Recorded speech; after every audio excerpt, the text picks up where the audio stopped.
PM Modi का अध्यात्म से कितना गहरा जुड़ाव है ये किसी को बताने की जरूरत नहीं है, लेकिन चुनाव प्रचार जैसे बेहद व्यस्त कार्यक्रम के साथ साथ आध्यात्म पथ पर पीएम मोदी जिस तरीके से चलते हैं उससे लोग हैरान हो जाते हैं। लेकिन इस हैरानी से अलग मोदी के सनातन प्रेम से आपको बताएं कि विपक्ष की भी परेशानी बढ़ चुकी है।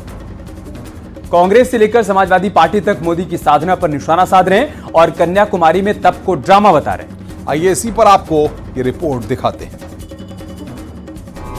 वाराणसी में मतदान से पहले प्रधानमंत्री मोदी कन्याकुमारी में एकांत में जाकर ध्यान में लीन हो गए। मोदी तप और तपस्या करने लगे, सनातन का संदेश देने लगे, जिससे अब पूरा विपक्ष परेशान हो चुका है। कांग्रेस मोदी की साधना पर सवाल खड़े कर रही है, मोदी की भक्ति शक्ति को बेवजह बता रही है और आरोप लगा रही है ये सरकारी संपत्ति का दुरुपयोग है।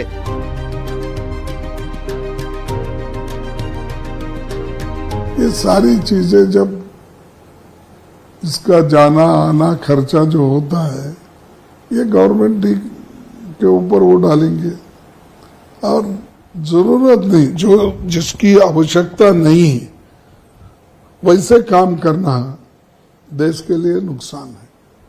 ये अब छोड़ो, आप अपने घर में बैठ के करो, आपको श्रद्धा है तो आप वो सब छोड़ के 10-10 कैमरा लगा के अगर वहां पर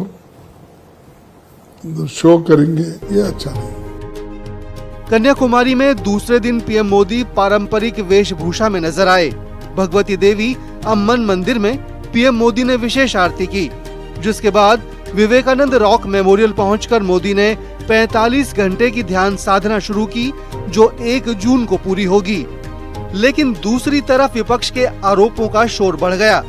कांग्रेस से लेकर टीएमसी, आरजेडी और समाजवादी पार्टी आरोप लगा रही है कि चुनाव प्रचार थमने के बाद पीएम के ध्यान कार्यक्रम से उनका प्रचार ही हो रहा है। इसलिए कांग्रेस चुनाव आयोग से शिकायत भी कर चुकी है। कहीं तपस्या के लिए दूर चले गए हैं, क्योंकि उन्हें भी तो कहना है आखिरी में जब परिणाम नहीं आएगा कि हमारी तपस्या में कुछ कमी रह गई थी। फोटो खिंचवाने जा रहे हैं, शूटिंग करने जा रहे हैं। पिछले बार गुफा में बैठ के फोटो खिंचवा रहे थे, इस बार कन्याकुमारी जा रहे हैं तो प्रधानमंत्री जी से निवेदन है कि मीडिया और कैमरा पे प्रतिबंध लगाएं और जाइए, जो ध्यान करना कीजिए, ध्यान में बाधाओं को बतलाइए। वहीं पीएम मोदी के ध्यान से परेशान विपक्ष को बीजेपी ने हिंदू विरोधी करार दिया है और साफ कर दिया है, जब भी देश में सनातन संस्कृति की बात होती है, जब भी मंदिर में पूजा अर्चना की बात होती है, जब भी पीएम मोदी तप और तपस्या में लीन होते हैं, विपक्ष की बौखलाहट शुरू हो जाती है। कुछ लोगों की एक आदत बन गई है, हैबिचुअल हो गए हैं, हिस्ट्री शीटर हो गए हैं कि वो आस्था पर सवाल करेंगे, फिर सनातन पर बवाल करेंगे और अब जो है वो ध्यान कोई देगा, ध्यान में मग्न होगा तो फिर जो है वो उस पर जो है वो धमाल करेंगे। तो जो लोग इस तरह का सवाल बवाल और धमाल करने के हिस्ट्री शीटर लोग हैं, वो जो है वो कोशिश उनकी शुरू से रही है कि नरेंद्र मोदी जी की तपस्या की ताकत और परिश्रम के परिणाम पर को धूमिल करने की धूर्तापूर्ण धुन करें। मैं कह रही हूँ ये लोग भौंकला गए हैं, इनका मानसिक संतुलन बिगड़ गई है, तो ये लोग समझ नहीं पा रहे हैं कि मोदी जी को क्या कर रोके। क्या हमने तो कभी किसी से नहीं कहा है कि आप मस्जिद मत जाओ, आप दरगाह मत जाओ, हमने तो नहीं कहेंगे, ना कहा है ना कहेंगे।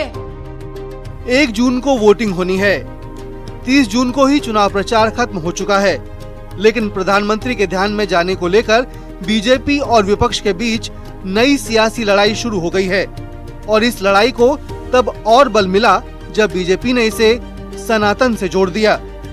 न्यूज़ 18 के लिए ब्यूरो रिपोर्ट।